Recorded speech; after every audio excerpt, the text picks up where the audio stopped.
షర్మిల గారు జగన్ రాజీనామా చేయాలి, వైఎస్ఆర్ వారసురాలు నేనే అని చెప్తున్నారు కదా, ఏమంటారా? పెళ్ళి అయిపోయిన తర్వాత వారసురాలు ఎలా అవుద్ది? సరే పెళ్ళి అయింది, ఆల్రెడీ పెళ్ళి అవ్వకుండా అయితే వారసురాలు, పెళ్ళి అయిన తర్వాత వాళ్ళ అన్నయ్య వారసుడు అవుతాడు. కానీ అంటే రాజకీయం ఎలా చేస్తున్నారు ప్రస్తుతం షర్మిల గారు కాంగ్రెస్ పార్టీలో ఉండి అంటే ఏమంటారు? ముందేమో తెలంగాణ అన్నారు, తర్వాత ఏమో ఇప్పుడు మళ్ళీ ఆంధ్రాకి వచ్చారు. తెలంగాణలో పార్టీ, ఆంధ్రాకి వచ్చాక కాంగ్రెస్లోకి వెళ్ళారు. మరి అది ఎంతవరకు ఉంటారో తెలియదు, మరి అది ఆవిడకే తెలియాలి. అసెంబ్లీకి వెళ్ళి జగన్ పోరాటం చేయకోకుండా ప్రెస్ మీట్లు పెట్టుకుని కాలం గడిపేస్తున్నాడు, ఆయన ఎమ్మెల్యేగా రాజీనామా చేయాలని ఆమె అంటున్నారు. ఎమ్మెల్యేగా రాజీనామా చేయాలంటే ఎట్ట చేస్తారు? ఎమ్మెల్యే గెలిచాక వాళ్ళ ఏరియాకి ఆయన ఏదో చేయాలి కదా. రాజీనామా చేస్తే ఏం చేస్తాడు ఆయన? ఇవాళ ఏదో 11 సీట్లు వచ్చినాయి అని చెప్పేసి ఆయన కించపడటం కరెక్ట్ కాదు కదా. జనాల్లో బోడంత ప్రజాదరణ ఉంది, ఇవాళతో పోయేది కాదు కదా. మరి రేపొద్దున ఏళ్ళే ఉంటారని గ్యారెంటీ ఏంటి? ఉన్నవాళ్ళు ఇప్పుడు రేపొద్దున ఆయన రావచ్చు, ఇంకోళ్ళు రావచ్చు. అలానే మనం ఆయన తప్పు పట్టకూడదు కదా. వైఎస్ఆర్ లాగా అసెంబ్లీకి వెళ్ళి పోరాటం చేయలేకపోతున్నాడు జగన్మోహన్ రెడ్డి అని విమర్శిస్తున్నారామే. ఉన్నది ఒక్కడైపోయాడు, అక్కడ 4 అయ్యారు. మరి ఈవిడ కూడా వెళ్ళి అందులో మాట్లాడుతుంది. మరి ఏం చేస్తాడు ఆయన మాత్రం అక్కడ? షర్మిల కూడా వాళ్ళ సపోర్ట్గా మాట్లాడుతున్నా, కూటమికి సపోర్ట్గా. మరి ఆటోమేటిక్గా అంతే కదా, అలాగా అనిపిస్తుంది. నేను ఎందుకు చేస్తాను సపోర్ట్ వాళ్ళకి? నేను ప్రతిపక్షం అంటే గెలవలేకపోయినా కూడా మేము ప్రజల పక్షాన పోరాటం చేస్తున్నాం, కూటమిని ప్రశ్నిస్తున్నానని చెప్తున్నారామే. ఇప్పుడు ఆల్రెడీ మరి దరిదరిగా 50 రోజులు అయిందో 60 రోజులు అయిందో వచ్చిన కాడి నుంచి మరి వాళ్ళు ఏం చేస్తున్నారో ఏంటో అది కూడా మాట్లాడాలి కదా. ఈయన గురించి మాట్లాడతాం ఏముంది? కూటమిని ప్రశ్నించట్లేదా? ప్రభుత్వంలో ఉన్న వాళ్ళ గురించి మాట్లాడాలి కానీ ఆల్రెడీ దిగిపోయిన ఆయన గురించి మాట్లాడేది ఏముంది? లేదు, దిగిపోయాడు కాబట్టి ఆయన ఏదన్నా తప్పు చేస్తే దాని గురించి మాట్లాడుకోవాలి. ఏదైనా ఉంటే రాజీనామా చేసేస్తే అన్నీ చక్కబడిపోతాయంటే చెప్పండి, రాజీనామా చేపిద్దాం. చక్కబడవు కదా. అలా అని యువతల ఎంతమంది మరి ఆడ దిగిపోయారు, ఈయన 150 సీట్లు వచ్చినాయి. అప్పుడేమన్నా వీళ్ళు దిగిపోమని ఏమైనా పోరాటం చేసిందా? చేయలేదు కదా. జగన్ ఓడిపోవడానికి షర్మిల ఏమన్నా కారణం అంటారా? అలా నేను అనుకోవట్లేదు. ఏదో సంథింగ్ ప్రాబ్లం జరిగింది. 11 సీట్లు అయితే రావు, పక్కాగా 50-60 అయినా రావాలి. ఏం జరిగిందో తెలియదా, భగవంతుడిగా తెలియాలి అంతే. వారసత్వం నిలబెట్టాలన్నా నడపాలన్నా కూడా అది షర్మిల వల్లే అవుతుందంటూ కొంతమంది అంటున్నారు.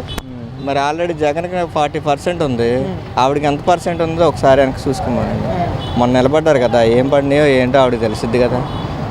అది ఏదన్నా కానీ ఏదైనా ఉంటే సమస్య ఉంటే ఇంట్లో ఉంటే వాళ్ళు మాట్లాడుకోవాలి కానీ బయటకు వచ్చి ఇలాగా చేస్తే ఏమవుతుంది?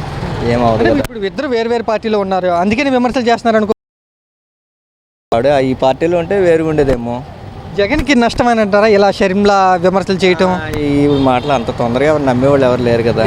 ఎందుకు నమ్ముతారు? పేదోడు అన్నవాడికి చేశాడు ఆయన, ఉన్నవాడిని చేయలేదనే కదా వాళ్ళ కోపం.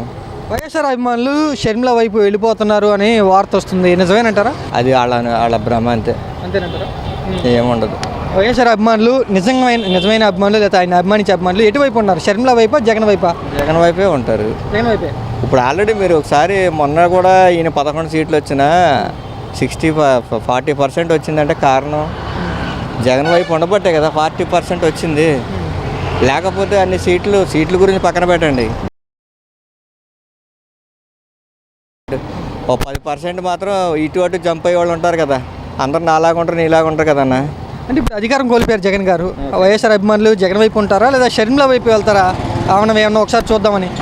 అదే ఉండదు, నాకు తెలిసి అయితే ఉండదు నాన్న. మరి జనాల్లో అలా ఉంటుంది తెలియదు. నా వరకైతే నా అభిప్రాయం అయితే అది. ఏపీ రాజకీయాల్లో షర్మిల ప్రభావం ఎంత ఉండిద్ది అనుకుంటున్నారు వచ్చే ఎలక్షన్ కానీ ఈ 5 ఏళ్లలో కానీ? ఇప్పుడు ఆవిడ ఉన్నది కాంగ్రెస్లో. కాంగ్రెస్ అయితే ఇప్పుడు వరకు అయితే ఇంతవరకు ఏం లేదు. ఉందా? మీకు తెలిసిన ఏమైనా ఉందా? లేదు. తెలియనప్పుడు మనం కాంగ్రెస్లో ఉండి ఆవిడ ఏదో చేద్దంటే అది ప్రస్తుతానికైతే కోలుకునే పరిస్థితి అయితే కాంగ్రెస్ లేదు కదా. ఉంటే పోటాపోటీగా అయితే వైఎస్ఆర్, ఇటు తెలుగుదేశం కూటమి. వైఎస్ షర్మిల గారు రాజకీయం ఎలా చేస్తున్నారు ప్రస్తుతం? ఆమె ఏం చేసింది? ఏం చేయలేదు. ఎవరు కాలే మోసం కదండి, ఏమైనా కరెక్ట్గా లేదు కదా. ఆమె జగన్ పోటీ నేనే అంటే చంద్రబాబుకు పోటీ నేనే, జగన్ ప్లేస్ని రీప్లేస్ చేసేది నేనే అంటూ ఆమె చెప్తున్నారు, నిజమేనంటారా? నిజమే. ఇప్పుడు ఆవిడ పోటీ చేద్దాం అందా, నిజమే. ఆవిడ కానీ గెలలేదు. గెలిస్తే ఏమైనా ఉంటే ఉన్నాం. వచ్చే 5 సంవత్సరాలు అయినా అవకాశం ఉందా ఆమెకి? ఏమో చెప్పలేం కదండి, ప్రజలతో ఉంది, మన ఇద్దరితో అయిపోదు కదా. అది ప్రజలు నిర్మాణించుకుంటే ఈయనలాగా కొద్ది చేసాడు అనుకో, మళ్ళీ ఆవిడ లైన్లోకి వద్ది, లేదంటే లైన్లోకి రాదు. అది వైఎస్ఆర్ గారి రాజకీయం జగన్మోహన్ రెడ్డికి రావట్లేదు, అది నిలబెట్టేది నేనే అని చెప్తున్నారు కదా ఆమె, నిజమేనా? నిజం లేదు, అది కాదండి. ఎవరు అన్నారండి? ఆ మాట కాదు. ఆయనకి ఏదంటే రాలేదంటే ఇప్పుడు ఈ సంవత్సరానికి 5 సంవత్సరాలకు ఒక ఆయనకి వెళ్ళాలి కదా. ఒక ఆయన లేక మళ్ళీ 2 ఆయన ఈయన వస్తాడు, మళ్ళీ చంద్రబాబు నాయుడు అయిపోయాక జగన్ వస్తాడు. అది మొన్న షర్మిల ఎందుకని గెలవలేదు అనుకుంటున్నావు? ఏముంది నాన్న, ఇప్పుడు గెలాలంటే ఆవిడ టైం బాగోలేదు, గెలలేదు. అది గెలిద్దామని ఆవిడకి ఉంది కరెంటు, కానీ మూడు బాగోవాలి కదా. జనాలు వచ్చే పెద్దలు కూడా ఆవిడ చూడాలి. జగన్ గారు అంటే షర్మిల గారు వాళ్ళ అన్నయ్య సరిగ్గా రాజకీయాలు చేయట్లేదు, అసెంబ్లీకి వెళ్ళట్లేదు, ఆయన ఎమ్మెల్యేగా రాజీనామా చేసేయాలి అంటూ షర్మిల గారు అడుగుతున్నారు. నిజంగానే జగన్ గారు రాజీనామా చేయాల్సిందని ఎమ్మెల్యేగా సరిగ్గా అటు చేయకూడదు, అటు చేయకూడదు అట్ట. అది అటు చేస్తే సుఖం పాపం చెల్లిలేగా. ఇద్దరు వేరు వేరు పార్టీల్లో ఉన్నారు, వేరు వేరు పార్టీలో ఉన్నారు ఇద్దరు. అంటే విమర్శిస్తున్నారు కదా, మరి ఒక రాజకీయ నాయకుడిగా లేకపోతే ఒక రాజకీయ పార్టీ నాయకురాలుగా చేయకూడదు నాన్న, అసలు చేయకూడదు, అటు చేయకూడదు. జగనన్న మట్టిగా అటు చేయకూడదు. అది వైఎస్ఆర్ వారసులు ఎవరు అనుకుంటున్నావు నువ్వు రాజకీయంగా? రాజకీయంగా జగనన్నే. జగనే.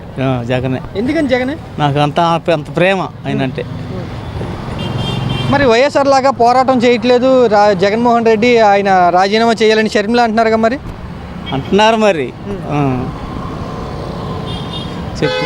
వైఎస్ఆర్ లాగా అసెంబ్లీకి వెళ్ళట్లేదు, పోరాటాలు చేయట్లేదు, ప్రజా సమస్యల మీద ఏం మాట్లాడతలేదు మోసం చేశారు నాన్న, జగనన్న మోసం చేశారు. రాజకీయంలో మోసం చేశారు. ప్రజలకి అసలు ఎంతమంది ఏం చేశారు అందరూ తెలుసుగా. ఎంత మోసం చేశారు, అంత మోసం చేశారు. మరి జగన్ సరిగ్గా చేయలేదు కాబట్టి ఓడించారని షర్మిల కూడా చెప్తున్నారు కదా. అసలు జగన్ ఎందుకు చేయలేదు? దేశం మొత్తం తెలుసుగా ఎందుకు చేయలేదు. అమ్మ ఒడి వేసాడు, అన్ని పిల్లలకి అన్ని బాగా చూసాడు. దాడులు కూడా జరిగినాయి, నన్ను కూడా విమర్శిస్తున్నారు సోషల్ మీడియాలో పోస్టులు పెట్టి అని ఆమె అంటున్నారు. ఒక టైంలో షర్మిల గారు కూడా అన్నయ్యకి వెళ్ళానే ఉందిగా, ఫస్ట్లో అన్నయ్యకి వెళ్ళానే ఉందిగా. ఇప్పుడు ఎందుకైనా అంత తేడా వచ్చింది? విభేదాలు వచ్చినాయి అని చెప్తున్నారు ఆమె, అంటే గొడవలు వచ్చినాయి అని చెప్తున్నారు. గొడవలు వచ్చినాయి, వాళ్ళు చూసుకోవాలన్న మనకి. మీరేమంటారు? రాజకీయంగా వైఎస్ఆర్ గారి వారసత్వాన్ని ఎవరు కొనసాగిస్తున్నారు ప్రస్తుతం అంటే ఎవరంటారు? ఎవరంటే ఆయనేగా, జగనన్నేగా. జగనే. షర్మిల గారు ఏమంటున్నారంటే జగన్మోహన్ రెడ్డి అసెంబ్లీకి వెళ్తలేదు, ప్రజల తరపున పోరాటం చేయట్లేదు, ఆయన ఎమ్మెల్యేగా రాజీనామా చేయాలి అని ఆమె డిమాండ్ చేస్తున్నారు. నిజమేనంటారా? అది వాస్తవం కాదనుకుంటాను. మా ప్రస్తుతానికి వాస్తవం అయితే కాదన్న అది అలా అనుకోవటం తప్ప. అది జగన్మోహన్ రెడ్డినే టార్గెట్గా చేస్తున్నారు షర్మిల గారు, ఎందుకనంటావు? తెలియదన్న, అంత కొద్దిగా లేదు. రాజకీయాలు అంటే తెలిసిందే ఉందన్న, మామూలేదు. జగన్మోహన్ రెడ్డి సరిగ్గా పని చేయట్లేదు, ప్రజల తరపున పోరాటం చేయట్లేదు, నేనే చేయగలను అని ఆమె చెప్తున్నారు. నిజమేనంటారా? ఆమె చేయగలరా పోరాటాలు జనాల తరపున? ఆమె చేయలేదన్న. చేయలేదా? ఆమె ఫస్ట్ నుంచి ఒక రాజకీయం నుంచి మళ్ళీ ఇంకో రాజకీయంకి వెళ్ళేది కదన్న. ఏ రాజకీయం నుంచి ఏ రాజకీయం పెద్ద ఐడియా లేదు, చెప్తున్నాను మాట. టీడీపీ పార్టీకి చంద్రబాబు నాయుడుకి సపోర్ట్గా మాట్లాడుతున్నారు షర్మిల అంటూ జగన్మోహన్ రెడ్డి కానీ లేకపోతే వైఎస్ఆర్ కాంగ్రెస్ పార్టీ వాళ్ళు అంటున్నారు. నిజమేనా? వాస్తవం.